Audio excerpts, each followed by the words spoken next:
Continuamos hoy, amigo oyente, viajando por el libro de Apocalipsis. Llegamos hoy al capítulo 14 de este libro, y el tema que se nos presenta aquí es el del Cordero en el monte de Sión.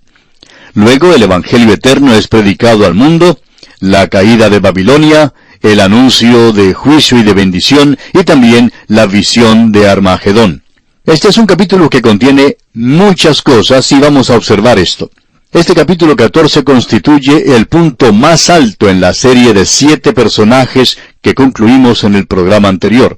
Es obvio que este interludio no puede ser ubicado entre el 6º y el 7º personaje, que son las dos bestias salvajes. Primero, la bestia que sube del mar, y luego la bestia que sube de la tierra. Estas dos bestias tenían que ser consideradas juntas. Son como hermanos gemelos siameses, y la continuidad entre ellas no podía romperse. Por tanto, este interludio sigue al 7º personaje en reconocimiento a la secuencia lógica de este libro, la cual no es una división toda mezclada, sino que se desarrolla de una manera lógica, cronológica y matemática. Hay ciertos personajes que nos llaman la atención en este capítulo para darnos una vista orbital de los hechos que son espectaculares de los 2 capítulos previos. Es decir, que hay otros personajes aparte de los 7 mencionados. Es muy claro por lo que nos dice el capítulo 13, y lo mencionamos entonces, que este es el día más tenebroso, el día más horrible en la historia del mundo. Es en verdad un verdadero infierno, y cualquier persona que piense un poco debe hacerse inevitablemente la pregunta de si puede evitarse eso. ¿Qué sucedió con el pueblo de Dios durante este período? ¿Pueden ellos pasar a través de este período hasta el fin con todas estas cosas contra ellos? Bueno, el pastor que comenzó con 144,000 ovejas ahora es identificado como el Cordero. ¿Y sabe cuántas ovejas tiene junto a él? No tiene 143,999 ovejas, sino que tiene 144,000 ovejas. Él no perdió ninguna de ellas porque Él las redimió y Él las selló y las guardó porque Él es el gran pastor de las ovejas. Y estas ovejas que son de otro redil no son de este redil, es decir, del redil donde estamos nosotros en el presente. Él logró que todas estas ovejas pasaran a través de este período. Y este es el cuadro que tenemos ante nosotros al comenzar este capítulo 14. Él es quien tendrá la última palabra, no serán las dos bestias. El Señor Jesucristo será el que tenga la última palabra, el Cordero. Y este no es el Cordero que habla como un dragón, este es el Señor Jesucristo mismo, y siendo que Él va a tener la última palabra, Babilonia va a caer. Esta será la gran capital política, la gran capital comercial, la gran capital religiosa del mundo durante la gran tribulación. Caerá y los seguidores de la bestia serán juzgados. Muchos de los creyentes fueron mártires, pero ellos no salieron perdiendo, sino que ganaron.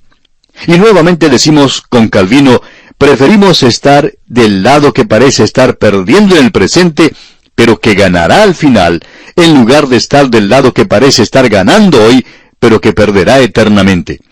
Nos gusta mucho estar del lado ganador. Ahora se nos dice entonces que ellos son mártires y que sus obras les seguirán. Él les va a recompensar. Y el Cordero está regresando a la tierra. Vamos a ver esto en el capítulo 19, y se acerca la mañana. Las tinieblas se apartarán, y el sol de justicia se levantará con sanidad en sus alas. En primer lugar, tenemos aquí el cuadro del Cordero con las 144,000 ovejas. Y esto se nos presenta en los primeros 5 versículos de este capítulo 14 de Apocalipsis. Leamos el primer versículo de este capítulo. Después miré, y he aquí el Cordero estaba en pie sobre el monte de Sión, y con él 144,000 que tenían el nombre de él, y el de su padre, escrito en la frente. Juan dice aquí, después miré. Esto indica que Juan aún es un espectador de estos hechos. Y la historia continúa desarrollándose frente a él, y el Cordero aquí es el Señor Jesucristo. Ya hemos visto esto en el capítulo 5 de Apocalipsis. No vamos a regresar allí hoy, pero lo vimos en el versículo 6, versículo 8, versículo 12, versículo 13, luego en el capítulo 6, versículo 1, y en el capítulo 13. Pero ahora vemos al Señor Jesucristo como el Cordero.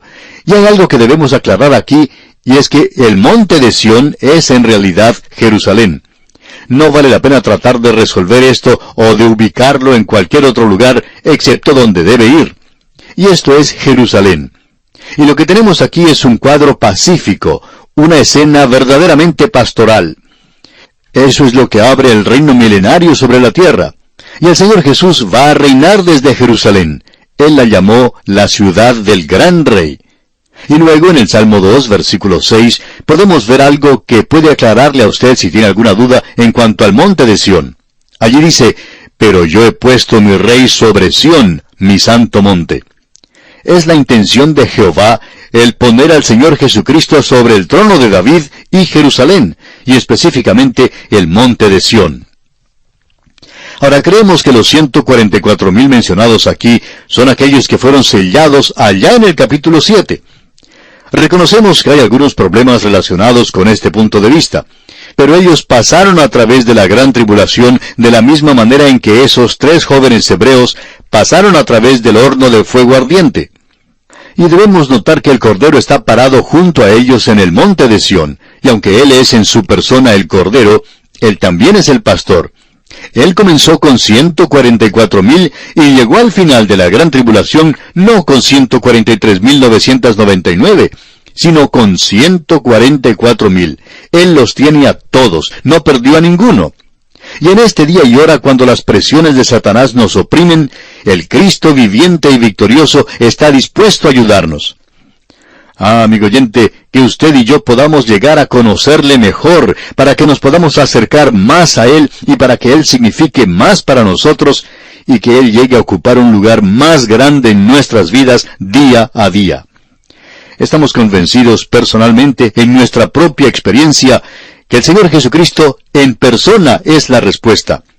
Es tan fácil decir que Jesús es la respuesta. Y cuando uno ve esto, tiene que preguntarse, ¿cuál era la pregunta? Bueno, Él es la respuesta a todos estos problemas que enfrentan los hombres hoy, quienes están tratando de desarrollar algún pequeño método, algún pequeño sistema que pueda resolver todos los problemas de su vida, de su hogar, de su trabajo, de su iglesia y cosas por el estilo. Nunca antes hubo un día en el cual hubo tanta enseñanza en todas estas áreas, y hay menos demostración de estas cosas en las vidas de los creyentes, en los hogares de los creyentes, en los negocios de los creyentes, en las comunidades donde viven los creyentes. ¿Cuál es el verdadero problema del día de hoy? No es que necesitemos un nuevo método. No necesitamos un método. Necesitamos a Cristo, amigo oyente. Necesitamos conocerle. Necesitamos acercarnos más a Él. Él tiene que significar más para nosotros. ¿Ha hablado usted con Él hoy, amigo oyente? ¿Cuándo fue la última vez que usted le dijo a Él que le amaba? Él dice que le ama a usted, y nosotros debemos repetirle eso a Él. Bien, leamos ahora los versículos 2 y 3 de este capítulo 14 de Apocalipsis. Y oí una voz del cielo como estruendo de muchas aguas, y como sonido de un gran trueno. Y la voz que oí era como de arpistas que tocaban sus arpas, y cantaban un cántico nuevo delante del trono, y delante de los 4 seres vivientes, y de los ancianos. Y nadie podía aprender el cántico sino aquellos 144,000 que fueron redimidos de entre los de la tierra. Juan comienza en este versículo 2 diciendo, y oí una voz. Juan no solo es un espectador, sino que él también es un oyente de esta escena que se presenta aquí. Ahora, 144,000 unen sus voces al coro celestial en el milenio. ¿Ha escuchado usted alguna vez un coro de 144,000 voces, amigo oyente? Bueno, hasta este momento la tierra ha estado un poco desafinada en lo que se refiere al cielo. Pero aquí el gobierno de Satanás ha concluido, y el cielo y la tierra ya no están más desafinados. Y lo que el comentarista Browning dijo es cierto cuando uno llega al milenio. Dios está en su cielo y todo anda bien con el mundo. Pero por cierto que no podemos decir esto del mundo del día de hoy. Ahora los 144,000 aprenden un nuevo cántico, y ellos se unen en esta armonía del cielo. Dios ha colocado a sus arpistas en el cielo, mientras que los 144,000 están en la tierra, sobre el monte de Sión, y esta es una distancia bastante grande para los instrumentos, digamos de paso. Y estos arpistas que están aquí son algo diferente de lo que nosotros conocemos. estos van a producir muy buena música. Allí se dice que ellos fueron redimidos entre los de la tierra. Esto quiere decir que estos han sido comprados para entrar al milenio en la tierra. Ellos no han sido llevados al cielo, han sido comprados de entre los de la tierra, lo que quiere decir que van a vivir en la tierra, porque los que no son salvos no van a vivir en la tierra. Y nadie puede cantar este canto nuevo sino los redimidos. Nadie puede cantar alabanzas a Dios sino los redimidos. ¿Cómo nos gustaría poder comunicar esta idea a muchos de aquellos que dirigen los cantos de las iglesias hoy? Podemos ver su problema. Ellos quieren que todo el mundo cante y entonces dicen, bueno, vemos que no todos están cantando. Queremos que todos canten esta canción, este himno. Bueno, amigo oyente, si usted tiene una audiencia mezclada, es decir, si tiene juntos a personas que son salvas con otras que no lo son, pues no les pida que canten un cántico de redención. No les pida que canten salvados soy, aleluya, salvados soy. Porque si una persona incrédula que no es salva canta eso, entonces le está haciendo a esa persona un mentiroso. No les pida que canten, deje que los redimidos canten. Eso es lo que en realidad dice el salmista. Alabad a Jehová porque Él es bueno. Díganlo los redimidos de Jehová. Amigo oyente, ¿quién más puede decir eso? Nadie más puede decirlo, solo los redimidos. Esa es la razón por la cual necesitamos un cristianismo de esta clase en el presente, que diga que Dios es bueno. Es algo que necesitamos enfatizar en el presente. Ahora el cielo y la tierra se unen aquí en una armonía maravillosa durante el milenio.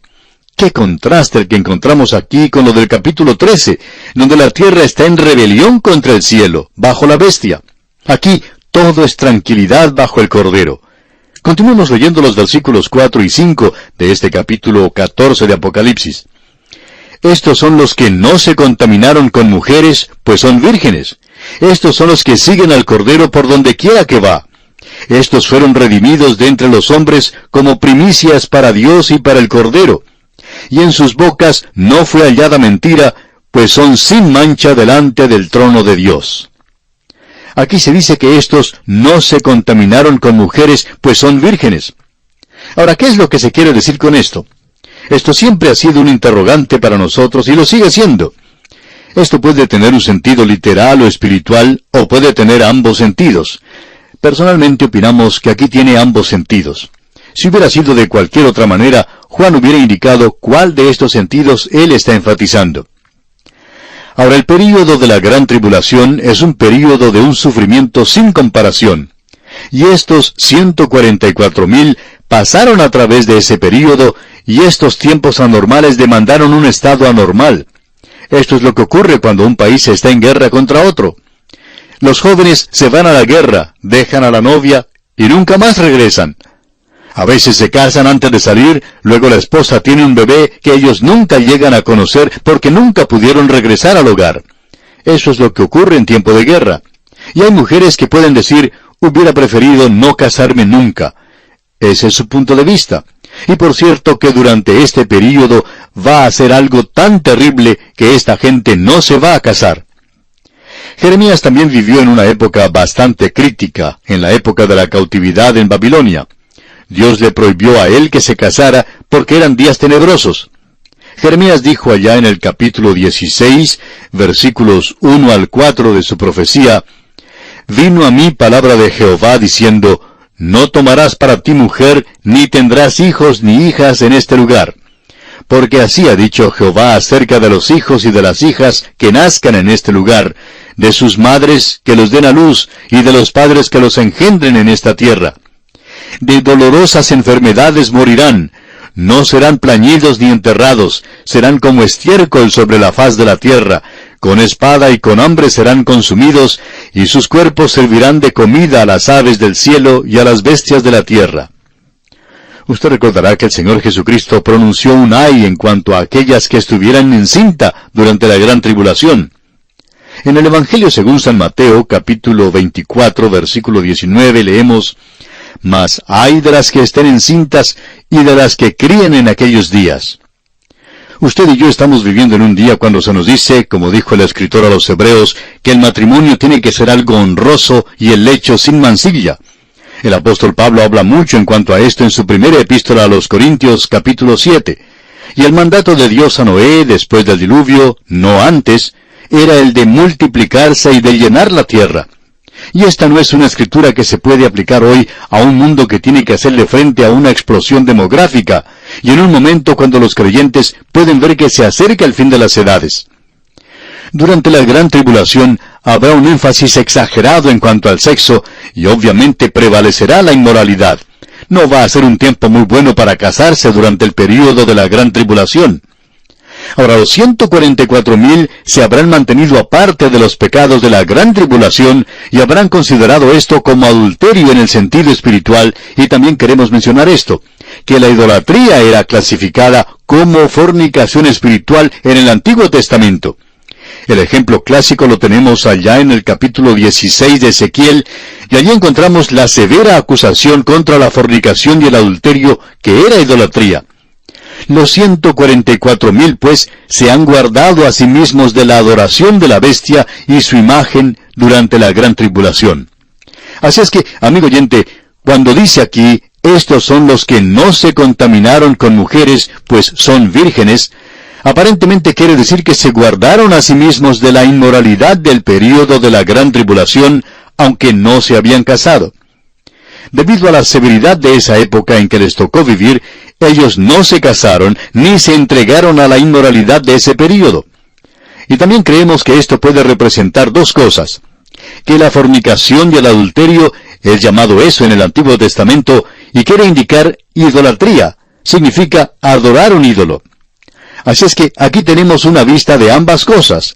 Tenemos aquí el sentido literal y el sentido espiritual, y creemos que ambas cosas son razonables. Bien, no podemos seguir más adelante hoy, pero usted puede marcar este lugar porque continuaremos aquí, Dios mediante, en nuestro próximo programa, y como es nuestra costumbre, le sugerimos que lea los siguientes versículos de este capítulo 14 de Apocalipsis que estamos estudiando, para estar así mejor preparado y a la vez mejor informado de lo que consideraremos en nuestro próximo estudio. Será entonces hasta nuestro próximo programa, amigo oyente. Es nuestra oración que Dios le bendiga en gran manera. Continuamos hoy, amigo oyente, viajando por el libro de Apocalipsis. Estamos en el capítulo 14 y vamos a regresar a los versículos 4 y 5. Acabamos de pasar a través del período de la gran tribulación, es decir, lo hemos estado estudiando aquí, y hemos mirado de manera especial estas 7 personalidades tremendas que se nos presentan aquí, y después de esto, tenemos aquí un paréntesis que presenta algunos detalles más sin los personajes. Algunos de esos personajes que hemos observado han sido verdaderamente terribles, y han revelado lo horrible que va a ser la gran tribulación. Amigo oyente, hace ya varios años surgió un punto de vista que enseña que los creyentes y la iglesia van a pasar a través del período de la gran tribulación. Y en un artículo que apareció en una revista, escrita por un laico, este señor tiene la audacia de escribir lo siguiente. Escuche usted. En el día de hoy existe un movimiento superficial del cristianismo. Aquellos que no tienen raíces profundas en Cristo, que tratan de apartarse de la idea de que Dios probará a su pueblo con la tribulación, o que Él utilizará el sufrimiento para ayudarle a la iglesia a prepararse como la esposa de Cristo. Muy claramente, por cierto, el sufrimiento es el camino a la gloria. A eso hemos sido llamados. ¿Por qué? Porque Cristo también sufrió, dejándonos un ejemplo para que siguiéramos en sus pasos. Como resultado de esta forma de pensar, yo ya no enseño más a los creyentes que ellos no van a pasar a través de la tribulación. Quizá no sea así, pero puedo hacer más por ellos preparándolos para que hagan frente a esta prueba en su nombre, que enseñándoles que el Señor va a arrebatarlos y sacarlos de la hora de la prueba. Y este Señor indica el versículo 13 de Efesios capítulo 6, diciendo que existe un gran crecimiento en la persona que toma toda la armadura de Dios para que pueda resistir en el día malo. Y amigo oyente, el período de la gran tribulación no es llamado el día malo, es llamado el día de la ira de Dios, el gran día de la ira de Dios. Así es como se habla de él en la Biblia. ¿Cómo es posible que uno pueda leer lo que hemos leído y estudiado y creer que esto va a purificar a la iglesia al pasar por un período como este y hacer declaraciones que la esposa se prepara a sí misma? ¿Qué piensa usted que Cristo hizo cuando Él murió en la cruz? Él nos preparó allí. Y usted y yo nunca vamos a llegar a ser dignos de entrar en su presencia. Vamos a entrar en Cristo. Y amigo oyente, usted no puede agregarle nada a esto. Y hoy existe esa idea de tratar de equiparar esa hora de prueba con el gran día de la ira de Dios que está aproximándose sobre la tierra. La iglesia ha sido librada de eso. El Apocalipsis ha presentado esto claramente. Estos 144,000 que hemos estado contemplando en nuestro estudio ya han sido identificados como israelitas y hasta han sido identificadas las tribus.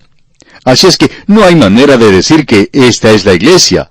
Y esa gran multitud de gentiles son gentiles. Ellos no son la iglesia, la esposa de Cristo. Esos 144,000 han pasado a través de ese período y hemos visto que Dios es capaz de guardarlos en ese período de la gran tribulación. No es asunto de que Dios puede guardar a la iglesia en el período de la gran tribulación. Por supuesto que lo puede hacer si ese fuera su plan y si fuera su voluntad. Pero ese no es el plan ni la voluntad de Dios según la palabra de Dios. El Señor Jesucristo dijo que Él iba a protegernos de esa hora que viene en la tierra, de esa hora terrible de prueba que se aproxima. Permítanos expresarlo de la siguiente manera.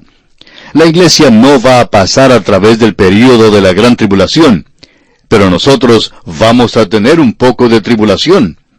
Creo que todos nosotros tenemos nuestros problemas y dificultades y pruebas. No conocemos a ningún creyente que no tenga problemas y dificultades. Y parecería que, mientras más maravilloso es el santo de Dios, más tiene que sufrir. Pero aquí es donde Dios nos está desarrollando hoy como sus hijos. Nosotros nunca llegamos a ser santos maravillosos de Dios. Sencillamente somos sus hijitos, inseguros, subdesarrollados, y cuando lleguemos a su presencia, no vamos a estar allí porque hemos pasado a través de la gran tribulación. Amigo oyente, la gran mayoría de la iglesia va a perderse, por así decirlo, en la gran tribulación. Millones durante 2000 años han muerto y han ido ya a estar a la presencia de Cristo. Espero que usted no vaya a decir que Él les hará regresar para que puedan pasar a través de la gran tribulación. No creemos eso. La mayoría de los que pertenecen a las iglesias no pasarán por ese período. Puede que haya un porcentaje muy pequeño y probablemente le puede gustar a usted adoptar la opinión de que esa gente lo necesita. Pensamos que esa gente que cree que la iglesia va a pasar a través de la gran tribulación siente como que yo debería pasar por ella, que yo me lo merezco. Y en eso estamos de acuerdo. Pero también yo merezco el infierno. Sin embargo, no voy a ir allí porque Cristo murió por mí. Y he confiado en Él y no voy a pasar a través del período de la gran tribulación. ¿Por qué? Porque Él murió por mí y me salva por su gracia. Amigo oyente, ¿no puede Él que dice que es rico en gracia, no puede Él liberarme de todo esto? El autor de estos estudios bíblicos, el Dr. J. Vernon McGee, compartía en una ocasión que el Señor le había librado de las pruebas que tuvo que soportar y cómo el Señor había sido maravilloso para con él y cómo le había sanado del cáncer, ya que tuvo que ser operado 2 veces y aún estaba vivo y sentía como que había pasado por un pequeño período de tribulación. Y un predicador le dijo, ¿sabes una cosa? Puedo detectar la diferencia en tu ministerio después de haber pasado por todo esto. Y amigo oyente, creemos que el Señor permitió todo esto en la vida del Dr. McGee con un propósito. Pero el decir que Él había pasado por la gran tribulación y que debía pasar por el período de la gran tribulación, nos hace pensar si esos hermanos han sufrido alguna vez verdaderamente por Cristo. Nos preguntamos cuánto sufrimiento han soportado estas personas que hablan de esa manera. En cierta ocasión, un predicador, mientras comía una apetitosa cena, hablaba de que la iglesia iba a pasar a través de la gran tribulación, y él hablaba de la gran tribulación sin darle demasiada importancia, como que la iglesia iba a ir de paseo, o que quizá debería soportar un verano muy caluroso, o pasar por alguna experiencia de falta de energía, o cosa por el estilo. Pero este hombre nunca pensaba que esto llegara a ser algo terrible. Pero hemos visto que se nos presenta esto aquí en Apocalipsis. ¿Es que tenemos una representación falsa de parte de Dios aquí? Está diciendo, yo quiero asustarles a ustedes, voy a contarles lo terrible que va a ser la gran tribulación, pero no va a ser así. Bueno, amigo oyente, hay lugares donde Él utiliza símbolos. ¿Y sabe por qué utiliza símbolos? No porque usted puede evaporarlos o dejarlos de lado, sino porque la realidad que ese símbolo representa es peor que el símbolo mismo. Muchas de estas cosas superan toda descripción. Aún Dios no puede comunicarnos, no porque Él no pueda hacerlo en sí, sino porque nosotros somos sordos. Él ya nos dijo eso, y nosotros no siempre llegamos a comprender. Tememos que hay muchas personas que no parecen captar todo esto, que la tribulación es algo verdaderamente terrible. Y esto es algo milagroso. Estos 144,000 pasaron a través de la gran tribulación. Él no perdió ninguno de ellos. ¿Por qué? ¿Porque eran personas fuertes y robustas? No, amigo oyente, ellos vencieron por la sangre del Cordero. Ahora, en el versículo 4 se nos dice que ellos son primicias para Dios y para el Cordero. Esa es una referencia directa a la nación de Israel. El apóstol Pablo dice en su epístola a los Romanos capítulo 11 versículos 15 y 16, porque si su exclusión es la reconciliación del mundo, ¿qué será su admisión sino vida de entre los muertos? Si las primicias son santas, también lo es la masa restante, y si la raíz es santa, también lo son las ramas. Así es que estas son las primicias. Así es como es descrita Israel, en especial estos 144,000. Estos van a llegar a ocupar un lugar muy singular en el reino milenario. Ellos serán evidentemente la vanguardia con el Cordero, cuando Él regrese a establecer el reino. Eso lo vemos en el capítulo 19 de Apocalipsis. Se nos dice en cuanto a ellos, y en sus bocas no fue hallada mentira. ¿Por qué? Esto indica que ellos no participaron en esta gran mentira de la bestia cuando utilizó esas maravillas engañadoras. Ellos no creyeron en eso. Usted recuerda que el Señor Jesucristo dijo que si fuera posible, los escogidos serían engañados. Pero estos no son engañados, no lo fueron. Ellos son sin mancha. ¿Por qué son sin mancha? ¿Porque han pasado a través de la gran tribulación y han sido purificados? No, amigo oyente, están vestidos de la justicia de Cristo. Así es como nosotros nos vamos al cielo. Yo no voy al cielo porque pienso que soy bueno, porque no lo soy. Y volvemos a repetir que si usted nos conociera como nosotros nos conocemos a nosotros mismos, de seguro usted apagaría su radio en este instante. Pero un segundo, amigo oyente, no haga eso porque si yo le conociera a usted como se conoce usted a sí mismo, yo no le estaría dirigiendo la palabra. Pero ya que ambos somos como somos, pecadores y salvos por la gracia de Dios, permítame continuar y usted continúe escuchando. Vamos a ver ahora lo que nos dicen los versículos 6 y 7. Y aquí tenemos la proclamación del Evangelio eterno. Vi volar por en medio del cielo a otro ángel que tenía el Evangelio eterno para predicarlo a los moradores de la tierra, a toda nación, tribu, lengua y pueblo. Debemos notar que esto está limitado a quienes moran sobre la tierra. Y el versículo 7 continúa, diciendo a gran voz, temed a Dios y dadle gloria, porque la hora de su juicio ha llegado, y adorad a aquel que hizo el cielo y la tierra, el mar y las fuentes de las aguas. La pregunta lógica que debemos hacernos es, ¿cómo es este Evangelio? El Evangelio quiere decir buenas noticias. ¿Dónde están las buenas noticias? Si usted es un hijo de Dios, son buenas noticias. Ese es un Evangelio eterno. ¿Es este el mismo Evangelio que predicamos? Sí, amigo oyente. Queremos decir que este es el mismo Evangelio que predicamos, pero algo ha sido agregado, no para ser salvos, sino que ellos ahora pueden decir que Él se está preparando para venir. Él viene en juicio, y esas son buenas noticias para el pueblo de Dios. Son muy malas noticias para el mundo, por supuesto. Y este otro ángel demuestra otro cambio radical en el protocolo de la comunicación de Dios con la tierra. Este ángel es el primero de un desfile de ángeles y vamos a destacar a cada uno de ellos al seguir en nuestro estudio. Este es el primero de los 6. Durante esta era, el Evangelio ha sido entregado a los hombres, y ellos son los únicos mensajeros. A los ángeles les gustaría hacerlo, pero no se les ha permitido hacerlo. Pero en el principio de la gran tribulación, los hombres son los mensajeros de Dios, como demuestran los 144,000. Aún los 2 testigos con poderes sobrenaturales no podrían enfrentarse a Satanás, sino que fueron quitados de la escena satánica de la tierra. Los ángeles, como también los hombres, eran los mensajeros del Antiguo Testamento, es decir, que las palabras expresadas por los ángeles eran firmes.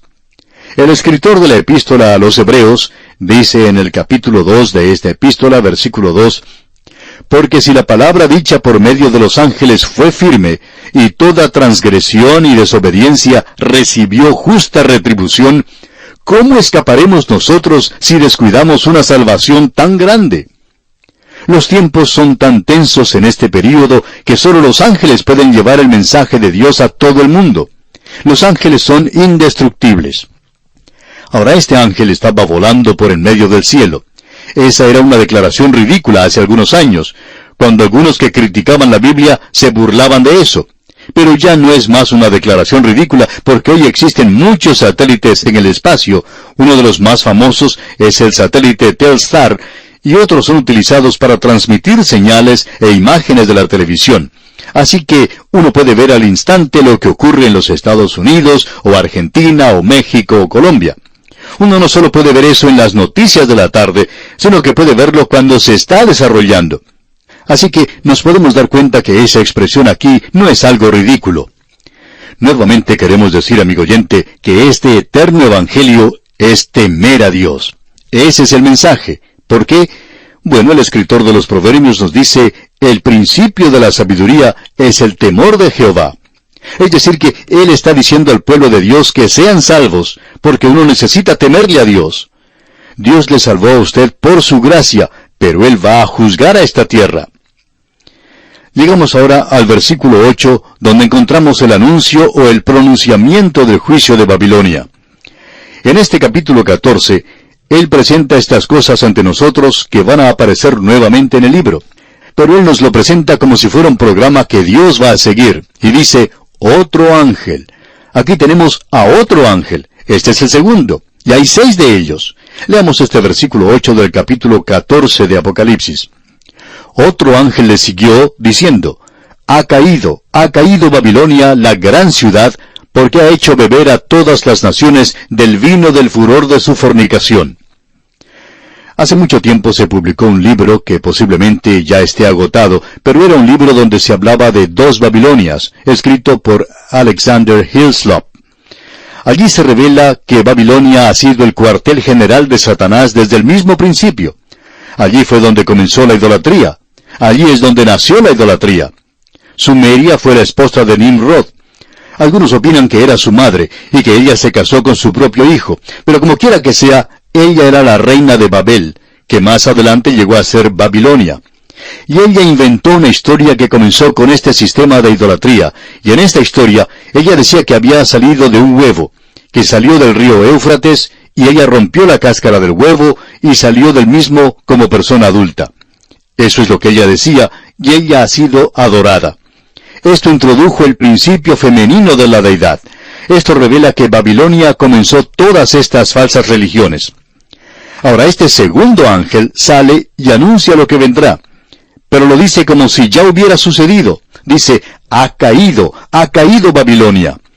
Permítanos explicar algo en cuanto a la profecía aquí, amigo oyente. Las palabras proféticas de Dios son tan seguras que se expresan como que los hechos ya han tenido lugar, y lo presentan tan seguro como que lo expresado aquí ya fuera historia. Él está mirando hacia el futuro. Babilonia evidentemente será reedificada durante el período de la gran tribulación. Si usted tiene nuestras notas sobre Isaías, puede ver lo que se explica en el capítulo 13. Va a ser reedificada, no en el mismo lugar, y el juicio sobre esta ciudad que se predice en Isaías aún está en el futuro. Ahora, la idolatría de Babilonia es una intoxicación divina que fascinará a nuestro mundo. Esa es la razón por la cual se experimenta tanto en el presente con la adoración de Satanás y el exorcismo y cosas por el estilo. Los cultos y sectas que aparecen en el presente, todo esto es, por cierto, satánico. En Jeremías, capítulo 51, versículo 7, leemos, «Copa de oro fue Babilonia en la mano de Jehová, que embriagó a toda la tierra, de su vino bebieron los pueblos, se aturdieron por tanto las naciones». Si usted pudiera apartarse lo suficiente y observar a esta tierra, pensamos que usted se llevaría una desilusión en cuanto a la humanidad y a las naciones del mundo. Isaías capítulo 13, versículo 11 nos dice, y castigaré al mundo por su maldad, y a los impíos por su iniquidad, y haré que cese la arrogancia de los soberbios, y abatiré la altivez de los fuertes. Y nuevamente debemos decir que en Jeremías capítulo 25 tenemos que la ira de Dios viene sobre este mundo, y en Isaías capítulo 13 versículo 19 leemos, y Babilonia, hermosura de reinos y ornamento de la grandeza de los caldeos, será como Sodoma y Gomorra a las que trastornó Dios. Ese es un juicio sobre Babilonia que vamos a ver, una Babilonia religiosa en el capítulo 17 de Apocalipsis y la Babilonia comercial en el capítulo 18. Y aquí nos detenemos por hoy. Mientras tanto, le sugerimos leer los siguientes versículos de este capítulo 14 de Apocalipsis, que proseguiremos considerando en nuestro próximo programa. De esta forma estará usted mejor informado y mejor preparado para obtener de este estudio el mayor provecho posible. Que Dios derrame sobre usted las ricas bendiciones del cielo. Continuamos hoy, amigo oyente, viajando por el libro de Apocalipsis. Estamos en el capítulo 14 y vamos a comenzar hoy partiendo del versículo 9. Y para tener una mejor idea de lo que se nos presenta aquí, vamos a leer los versículos 9 al 12, que dicen, y el tercer ángel los siguió, diciendo a gran voz, si alguno adora a la bestia y a su imagen, y recibe la marca en su frente o en su mano, él también beberá del vino de la ira de Dios, que ha sido vaciado puro en el cáliz de su ira, y será atormentado con fuego y azufre delante de los santos ángeles y del Cordero, y el humo de su tormento sube por los siglos de los siglos. Y no tienen reposo de día ni de noche los que adoran a la bestia y a su imagen, ni nadie que reciba la marca de su nombre. Aquí está la paciencia de los santos, los que guardan los mandamientos de Dios y la fe de Jesús. Él está hablando aquí de la gente que cumplía con los mandamientos de Dios, la ley del Antiguo Testamento. Ellos hasta ofrecían sacrificios, según se nos dice, durante la gran tribulación, y aún en el milenio. En esta sección creemos que se presenta de una manera muy clara que ninguno puede asumir una posición neutral durante este período tan intenso bajo la bestia. Aún hoy vemos a hombres de negocios creyentes que han capitulado a la ética de la hora. En el capítulo 13 vimos esta terrible alternativa que existía al negarse a recibir la marca de la bestia. Eso significaba perecer de hambre. Por otra parte, la persona que recibe la marca atrae sobre su propia cabeza la ira de Dios. Ahora notemos aquí que nos dice, él también beberá del vino de la ira de Dios. Esta es una figura adoptada del Antiguo Testamento. Allá en el Salmo 75, versículo 8 leemos, porque el cáliz está en la mano de Jehová, y el vino está fermentado, lleno de mistura, y él derrama del mismo, hasta el fondo lo apurarán, y lo beberán todos los impíos de la tierra. Bueno, los profetas del Antiguo Testamento tomaron esto. Ellos vieron la copa de la ira que se llenaba hasta rebosar. Y luego, cuando estaba llena hasta rebosar, Dios la aplicaría a los labios de la humanidad impía. Ellos continuaban edificando todo esto hasta que el juicio tenía que llegar. Ahora aquí se nos dice, y será atormentado con fuego y azufre. Queremos decir aquí que si esto no es algo literal, el fuego y el azufre, entonces cualquier cosa que sea es peor que el fuego y el azufre.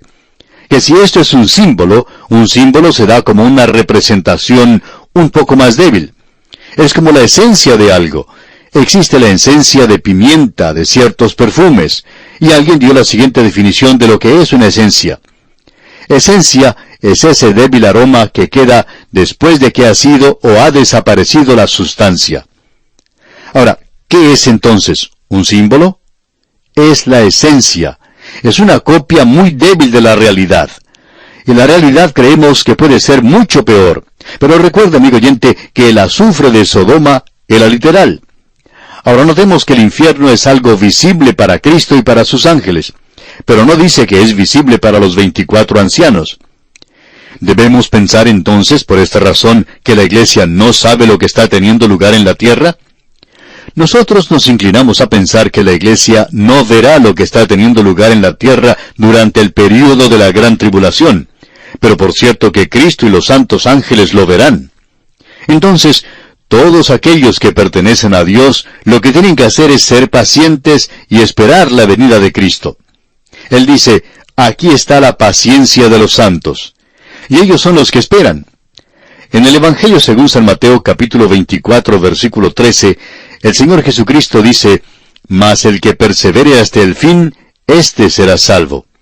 ¿Por qué va a perdurar entonces? Porque él ha sido sellado por el Espíritu de Dios y él está vestido de la justicia de Cristo. Él puede vencer por la sangre del Cordero. El Señor dijo allá en Lucas capítulo 21, versículo 19, con vuestra paciencia ganaréis vuestras almas. Eso es todo lo que puede hacer, aguantar la tormenta. Y eso es lo que ellos harán en el período de la gran tribulación. Ahora en el versículo 13 tenemos una alabanza o bendición para aquellos que murieron en el Señor. Aquí tenemos un versículo que se escucha en los entierros hoy, y por cierto que en el momento en que uno lo lleva a un entierro, no tiene ninguna aplicación. Esto se refiere al período del cual estamos hablando aquí, a la gran tribulación. No importa qué punto de vista tome usted, si usted cree que este es el período de la gran tribulación, entonces esto solo se puede referir a este período. Leemos este versículo 13 del capítulo 14 de Apocalipsis. Oí una voz que desde el cielo me decía, escribe, bienaventurados de aquí en adelante los muertos que mueren en el Señor. Sí, dice el Espíritu, descansarán de sus trabajos, porque sus obras con ellos siguen. Esta no es una declaración para los santos de la era presente. Aparentemente muchos de los santos de Dios, los santos de la tribulación, tanto los 144,000 como esa multitud que no se puede contar de los gentiles que será salva, ellos van a entregar sus vidas por Cristo. Van a morir la muerte del mártir. Y ahora, Él tiene esa palabra de bendición para ellos. Bienaventurados de aquí en adelante los muertos que mueren en el Señor. Descansarán de sus trabajos, porque sus obras con ellos siguen. Y Él les recompensará a ellos por esto de una manera muy particular. Ahora debemos decir aquí que pensamos que no es algo natural el querer morir. La mayoría de nosotros queremos vivir. El apóstol Pablo dice en su epístola a los Filipenses, capítulo 1, versículo 21, porque para mí el vivir es Cristo y el morir es ganancia. Personalmente nos agradaría permanecer aquí unos cuantos años más y enseñar la palabra de Dios. No tenemos ningún apuro en ir al cielo. Hay una historia que hemos contado ya en nuestro programa, pero que queremos repetir porque señala bien este punto de vista. Cierto muchachito fue a la iglesia un domingo por la noche, y el predicador en su mensaje preguntó, ¿cuántos de ustedes quieren ir al cielo? Y todos los que estaban presentes levantaron la mano, menos este muchachito. El predicador le miró y le dijo, hijo, ¿no quieres tú ir al cielo? Y el muchachito respondió, sí, pero yo pensaba que usted estaba enviando un viaje esta noche. Amigo oyente, tampoco nosotros queremos ir en el viaje de esta noche. Queremos permanecer aquí un poco más, porque vamos a ir a ese lugar eventualmente. Pero queremos vivir y servir tanto como nos sea posible. Y no creemos que sea algo natural el querer morir, pero en el período de la gran tribulación, amigo oyente, creemos que es algo diferente. Uno está esperando con paciencia y tristeza. Ahora, si usted es martirizado, entonces será algo maravilloso. Bienaventurados los que mueren en el Señor. Ellos serán recompensados. Debemos decir que no creemos que este será un buen versículo para utilizar en un funeral o entierro hoy, especialmente para una persona que ha vivido una vida de riquezas. En cierta ocasión se llevó a cabo el entierro de un hombre muy adinerado, uno de esos que nacen con todo lo que necesitan y que nunca tienen que trabajar en la vida. Él tenía tanta riqueza que hasta tuvo que perder algo porque tenía demasiado y tenía que deshacerse de algo en la vida. Y así es como lo hizo. Sin embargo, el predicador en este funeral aplicó este versículo que es en realidad para los santos de la tribulación. Es un abuso terrible de la palabra de Dios. Esto es algo para la gente en la gran tribulación, pero no para los santos que están viviendo en una sociedad rica hoy que busca toda clase de comodidades, donde todo está diseñado para que la gente lo pase lo mejor posible. Bien, siguiendo adelante vamos a ver lo que nos dicen los versículos 14 al 20 de este capítulo 14 de Apocalipsis, donde tenemos la visión de Armagedón. Antes decíamos que era una batalla de Armagedón, pero ahora la llamamos la guerra de Armagedón. El versículo 14 entonces de este capítulo 14 de Apocalipsis dice: Miré, y he aquí una nube blanca, y sobre la nube uno sentado semejante al Hijo del Hombre, que tenía en la cabeza una corona de oro, y en la mano una hoz aguda. Miré, y he aquí. Eso es lo que nos dice Juan. Él no solo es un oidor, sino que está observando todo esto, y él mira y escucha. Dice: Y he aquí una nube blanca, y sobre la nube uno sentado semejante al Hijo del Hombre. Creemos que este evidentemente es el Señor Jesucristo presentado aquí en este versículo. La nube es una señal de identificación. Allá en el Evangelio según San Mateo, capítulo 24, versículo 30, se nos dice: Entonces aparecerá la señal del Hijo del Hombre en el cielo, y entonces lamentarán todas las tribus de la tierra, y verán al Hijo del Hombre viniendo sobre las nubes del cielo con poder y gran gloria. Creemos que esa es la clase de nube que es la señal en el cielo. Él tenía una corona de oro sobre la cabeza, y creemos que eso confirma aún más que es el Señor Jesucristo. Él es el héroe de este libro. Uno necesita el Apocalipsis, la revelación, para tener un verdadero cuadro de Él. Aquí le vemos a Él como rey, no como profeta o como sacerdote. Su cargo es el de rey, y eso siempre está relacionado con su regreso a la tierra. Y luego dice: y en la mano una hoz aguda. Y esto nos habla del juicio de los impíos.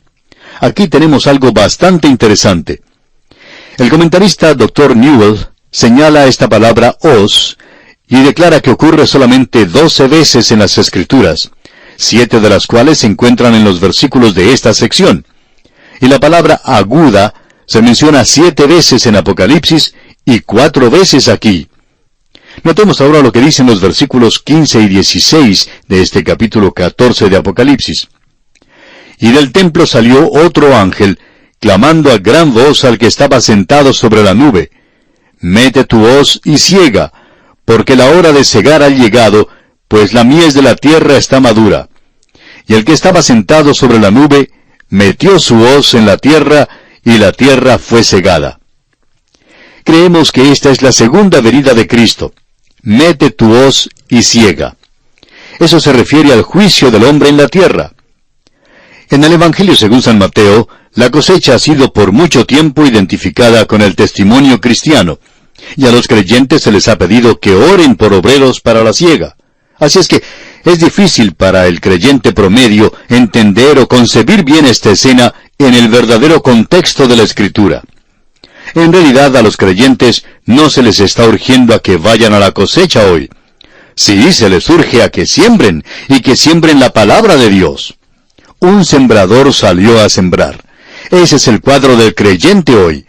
El Señor Jesucristo es el Hijo del Hombre, y la semilla es la palabra de Dios. Y el campo es el mundo, y Él la está esparciendo por todo el mundo. Un día habrá una cosecha, pero esto será al fin de las edades. Usted y yo, amigo oyente, no estamos cosechando. Esa no es nuestra tarea. Nuestra tarea es la de esparcir la semilla. Esa es la razón por la cual nosotros no nos preocupamos hoy en cuanto a resultados, pero sí nos preocupamos mucho en cuanto a los sembradores. Debemos hacerlo mejor aquí al esparcir la palabra de Dios. ¿Por qué? Porque esta es nuestra tarea, el sembrar la semilla. No nos preocupa en realidad la cantidad de personas que levanten su mano, y no le podríamos ver a usted si la estuviera levantando ahora, pero las cartas nos cuentan la historia. Hay cantidades de cartas de personas que indican que se han entregado a Cristo. Y con usted hemos compartido muchas aquí en este programa. Nosotros sencillamente sembramos la semilla. Esa es nuestra tarea. Él es aquel que va a efectuar la cosecha. Y la cosecha o la siega es el juicio al fin de las edades. Y ese es el cuadro que se nos presenta aquí. Eso es lo que se nos está diciendo. El Señor Jesús dice, y queremos leer un pasaje allá en el Salmo 2, versículos 7 al 9. Escuche usted. Yo publicaré el decreto. Jehová me ha dicho, mi hijo eres tú, yo te engendré hoy. Pídeme, y te daré por herencia las naciones, y como posesión tuya los confines de la tierra. Los quebrantarás con vara de hierro, como vasija de alfarero los desmenuzarás. ¿Cuándo tendrá lugar esto? ¿Tuvo lugar en su primera venida? No, amigo oyente, y este no es un texto misionero. Esto tiene lugar en la segunda venida, cuando es el juicio. Y aquí en este capítulo 14, versículo 15 de Apocalipsis dice, porque la hora de segar ha llegado. Y eso está de acuerdo con las palabras de Cristo. La siega o la cosecha al fin de las edades. Eso se menciona allá en el Evangelio según San Mateo, capítulo 13, versículo 39. Ha llegado el momento de cosechar. Así es que, amigo oyente, debemos hoy continuar sembrando y no debemos estar tan preocupados en tratar de que alguien levante la mano y pase adelante. Debemos estar seguros que estamos presentando la palabra de Dios. Y el Espíritu de Dios va a hacer el resto. Esto nos ha sido presentado ya anteriormente en el Antiguo Testamento. Joel capítulo 3 versículos 13 y 14 nos dicen, echad la hoz, porque la mies está ya madura. Venid, descended, porque el lagar está lleno, rebosan las cubas, porque mucha es la maldad de ellos. Muchos pueblos en el valle de la decisión, porque cerca está el día de Jehová en el valle de la decisión. Volviendo ahora al capítulo 14 de Apocalipsis, leamos los versículos 17 y 18. Salió otro ángel del templo que está en el cielo, teniendo también una hoz aguda. Y salió del altar otro ángel que tenía poder sobre el fuego, y llamó a gran voz al que tenía la hoz aguda, diciendo, mete tu hoz aguda y vendimia los racimos de la tierra, porque sus uvas están maduras. Aquí tenemos el santuario, el templo que está en el cielo. Esto nos identifica con el Antiguo Testamento, no con la iglesia. La hoz aguda señala hacia el juicio, y las uvas están maduras. Y el pensamiento aquí es que están secas como uvas pasas. Este es un cambio en la metáfora para la guerra de Armagedón, y ese es el cuadro que se nos presenta en Isaías, capítulo 63, versículos 1 al 6, donde dice, ¿quién es este que viene de Edom, de Bosra, con vestidos rojos? Este hermoso en su vestido, que marcha en la grandeza de su poder. Yo, el que hablo en justicia, grande para salvar.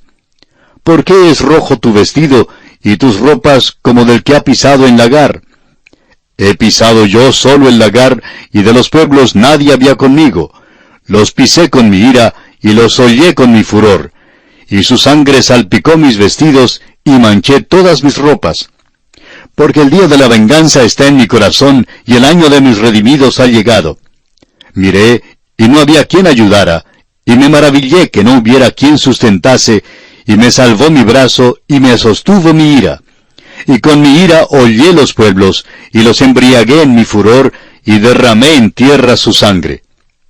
Este es un cuadro muy vívido, por cierto, y eso no se refiere a la primera venida de Cristo. Es la venida de Cristo por segunda vez. Y Él ha pisado el lagar, y es como que tuviera sangre en Él. Él ha hollado a los impíos. Ahora, cuando Él vino por primera vez, Él derramó su sangre por ellos, y ellos no le quisieron tener. Y ahora deben ser juzgados. Él les juntó, como se nos dice en Apocalipsis capítulo 16, versículo 16, en el lugar que en hebreo se llama Armagedón. Y de esto ya hablaremos cuando nos toque estudiar ese capítulo. Y hablaremos no de la batalla de Armagedón, sino de la guerra de Armagedón. Y ahora los versículos 19 y 20 de este capítulo 14 de Apocalipsis nos dicen, y el ángel arrojó su hoz en la tierra, y vendimió la viña de la tierra, y echó las uvas en el gran lagar de la ira de Dios. Y fue pisado el lagar fuera de la ciudad, y del lagar salió sangre hasta los frenos de los caballos, por 1600 estadios. Y eso cubre la distancia desde Dan hasta Beerseba, y es el juicio que viene sobre el mundo entonces, porque todos los ejércitos de las naciones del mundo estarán allí en este lugar, y Él viene a la tierra, y Él domina la rebelión contra Dios. Bien, amigo oyente, concluiremos este capítulo, Dios mediante, en nuestro próximo programa. Y comenzaremos entonces a considerar lo que nos dice el capítulo 15. Le invitamos a acompañarnos en la prosecución de este estudio que, a no dudar, llevará mucha bendición a su alma. Le sugerimos además que lea todo el capítulo 15 de este libro de Apocalipsis para que esté al tanto de lo que consideraremos en nuestro próximo estudio. Es nuestra oración que el Señor le bendiga abundantemente. Continuamos hoy, amigo oyente, viajando por el libro de Apocalipsis. Al final de nuestro programa anterior, leímos los 2 últimos versículos del capítulo 14, y quisiéramos considerarlos hoy un poco más. Así es que vamos a leer una vez más los versículos 19 y 20 de este capítulo 14 de Apocalipsis. Y el ángel arrojó su hoz en la tierra, y vendimió la viña de la tierra, y echó las uvas en el gran lagar de la ira de Dios. Y fue pisado el lagar fuera de la ciudad, y del lagar salió sangre hasta los frenos de los caballos por 1600 estadios. Ya hemos señalado el hecho de que el período de la gran tribulación va a ser una época de cosecha, pero no como lo que nosotros pensamos que es una cosecha. En nuestros medios opinamos que es el momento cuando se gana a la gente para Cristo, pero así no es como se usa en las Sagradas Escrituras. Cuando se llega al final de cualquier era, ese es el momento de la cosecha. Estamos seguros que alguien nos va a decir que el Señor Jesucristo dijo, «Rogad al Señor de la mies que envíe obreros a su mies». Él dijo eso, sí, amigo oyente, pero usted debe darse cuenta que Él estaba hablando del fin de una era. En realidad, Él iba a cambiarla. La era de la ley estaba llegando a su fin, y Él quiere enviar esta noticia o este mensaje para que la gente esté preparada para la nueva era que viene, la era de la gracia en la cual vivimos en el presente y que se basa en la muerte y resurrección del Señor Jesucristo por nuestros pecados. Ahora, el fin de una era, entonces, es la época de la cosecha, de la siega, y ese es el cuadro que se nos presenta aquí. Cuando uno llega aquí, llega al fin de una era, aquello que el Señor Jesucristo mencionó y que también mencionó el apóstol Pablo, y es el fin del período de la gran tribulación. Llegamos, pues, al fin de este período. Y esto nos presenta un cuadro impresionante. Describe la escena que tenemos allá en Isaías, capítulo 63, y allí vemos que se refiere a la segunda venida de Cristo a la tierra. Leamos unos cuantos versículos en este capítulo 63 de Isaías, comenzando con los 2 primeros versículos. ¿Quién es este que viene de Edom, de Bosra, con vestidos rojos? Este hermoso en su vestido, que marcha en la grandeza de su poder. Yo, el que hablo en justicia, grande para salvar. ¿Por qué es rojo tu vestido, y tus ropas como del que ha pisado en lagar? Permítanos incluir aquí esta declaración, amigo oyente. Esto ha sido considerado por muchos como un cuadro de la muerte de Cristo en la cruz. Pero en realidad no tiene ninguna referencia a esto. Y lo que sigue aclarará esto. Escuche lo que dicen los versículos 3 al 6 de este capítulo 63 de Isaías. He pisado yo solo el lagar, y de los pueblos nadie había conmigo. Los pisé con mi ira, y los hollé con mi furor, y su sangre salpicó mis vestidos, y manché todas mis ropas. Porque el día de la venganza está en mi corazón, y el año de mis redimidos ha llegado. Miré, y no había quien ayudara, y me maravillé que no hubiera quien sustentase. Y me salvó mi brazo, y me sostuvo mi ira. Y con mi ira hollé los pueblos, y los embriagué en mi furor, y derramé en tierra su sangre. Nuevamente debemos decir que Él está pisando el lagar solo, y esto es algo realmente aterrador. No nos sorprende entonces que los hombres hayan clamado a las rocas que cayeran sobre ellos para que los ocultara de la ira del Cordero. Este es un final triste de la civilización que en la construcción de la Torre de Babel demostró una rebelión activa contra Dios y que ha continuado en aumento desde entonces y que se desatará con toda su furia en el período de la gran tribulación. Esta es una rebelión contra Dios. Y el Señor Jesucristo, como usted podrá ver en el capítulo 19 de Apocalipsis, cuando Él venga, va a poner todo en orden para establecer su reino aquí en la tierra. Como dice el Salmo 2, versículo 9, «Los quebrantarás con vara de hierro, como vasija de alfarero los desmenuzarás». Amigo oyente, ese Jesús tan manso del que hemos escuchado tanto, esa persona tan buena que se nos presenta hoy, no es el Señor Jesús de la palabra de Dios. Él es el Salvador del mundo, pero Él también es el juez de todo el mundo. Y si usted no le acepta, entonces habrá derramamiento de sangre. Y debemos decir que la sangre suya será derramada en este período que viene sobre la tierra, si ocurriera durante su vida aquí, y entonces usted entrará al período de la gran tribulación. No creemos que ningún estudio cuidadoso de la palabra de Dios lleve a alguna persona que tenga un poquito de inteligencia a creer que la iglesia va a pasar a través de este terrible período. Creemos que hay muchos que opinan de esta manera en cuanto a la gran tribulación y quieren empujar a la iglesia a ella. Es como la tarea de tratar de convencer a un niñito a que se deje cortar el cabello.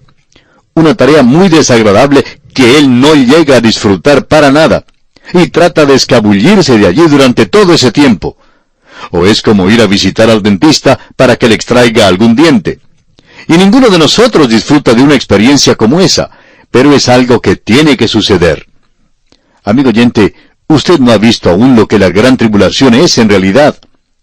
Nuevamente se nos presenta un cuadro allá en Isaías capítulo 34, versículos 1 al 4, y también el versículo 6, donde leemos: Acercaos, naciones, juntaos para oír, y vosotros, pueblos, escuchad. Oiga la tierra y cuanto hay en ella, el mundo y todo lo que produce. Porque Jehová está airado contra todas las naciones, e indignado contra todo el ejército de ellas. Las destruirá y las entregará al matadero, y los muertos de ellas serán arrojados, y de sus cadáveres se levantará hedor, y los montes se disolverán por la sangre de ellos. Y todo el ejército de los cielos se disolverá, y se enrollarán los cielos como un libro, y caerá todo su ejército, como se cae la hoja de la parra, y como se cae la de la higuera. Llena está de sangre la espada de Jehová, engrasada está de grosura, de sangre de corderos y de machos cabríos, de grosura de riñones de carneros, porque Jehová tiene sacrificios en Bosra, y grande matanza en tierra de Edom. ¡Qué cuadro el que tenemos aquí! La sangre preciosa del Cordero ha sido rechazada. La sangre de aquellos que han desafiado a Dios y que han seguido y adorado a la bestia cubre la tierra. Es algo terrible. Es como aplastar una uva madura y el jugo sale por todas partes. Así le ocurrirá al hombre cuando caiga en la cuba o el tanque del juicio de Dios. Este es Armagedón. Este es el monte de la matanza. Ahora, cuando en el versículo 20 de Apocalipsis capítulo 14 dice, fuera de la ciudad, se refiere a la ciudad de Jerusalén. Y cuando dice que la sangre llegará hasta los frenos de los caballos, eso indica la profundidad de 1 metro o más. Y cuando dice 1,600 estadios, esto indica una distancia de unos 288 kilómetros. Esa es la distancia entre Dan y Beerseba. Toda Palestina es la escena de esta guerra final que concluye con lo que es llamado Armagedón. Es una campaña que comienza alrededor de la mitad del período de la Gran Tribulación y concluye con el regreso personal de Cristo a esta tierra.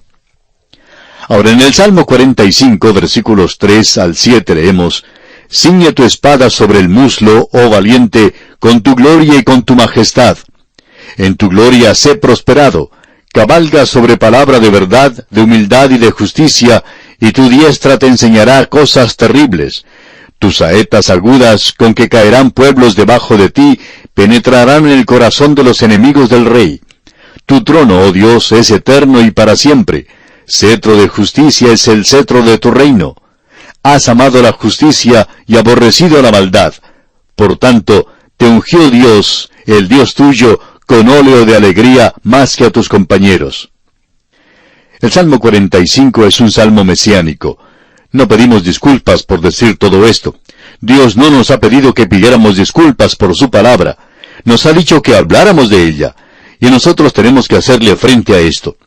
El pecado es algo terrible. El pecado está en el mundo. Usted y yo somos pecadores, y el único remedio es la redención que Cristo ofreció cuando Él derramó su sangre por usted y por mí, y pagó el castigo de nuestros pecados. Y usted y yo merecemos el juicio de Dios, y nuestra única salida es aceptar la obra de Cristo en la cruz del Calvario por nosotros. La Biblia hace una pregunta que ni siquiera Dios puede responderla, y es esta: ¿cómo escaparemos nosotros si descuidamos una salvación tan grande? ¿Escaparemos de qué? Del juicio. La gran tribulación es un juicio, y la forma de evitar esto es aceptar a Cristo. Lo puede llamar un mecanismo de escape si quiere, pero cuando la casa se incendia, yo salgo por la ventana o puedo salir por cualquier parte que sea un mecanismo de escape. Este juicio viene inevitablemente sobre el hombre que rechaza a Cristo. Los hombres le han rechazado y han tratado su sacrificio como algo inmundo, han pisoteado al Hijo de Dios, y si Dios es justo, y lo es, entonces habrá un juicio. Esta generación en la cual nos toca vivir tiene que escuchar esto. No lo está escuchando hoy. Hay tanto hoy que se ha dedicado a los pequeños métodos de cómo vivir la vida cristiana. Amigo oyente, no hay nada que le pueda ayudar a usted como el saber que nuestro Dios es un Dios santo, y que el Señor Jesucristo es justo, y que Él no va a tolerar el pecado en su vida ni en la mía. Eso es lo que se necesita hoy. Hemos notado que muchos dicen hoy, Juanito debería ser disciplinado. Y es sorprendente escuchar a algunos psicólogos que dicen que él es así porque su mamá no le amaba como debería amarle. Pero el problema con Juanito es que es un muchacho malo. Y ese es todo su problema. Él es un muchacho malcriado que debería ser colocado sobre las rodillas del padre o de la madre y aplicarle la vara de la corrección en el punto donde la espalda pierde su decoroso nombre. Así aprenderá a ser disciplinado. El sabio Salomón dice en Proverbios 22:15, «La necedad está ligada en el corazón del muchacho, mas la vara de la corrección la alejará de él».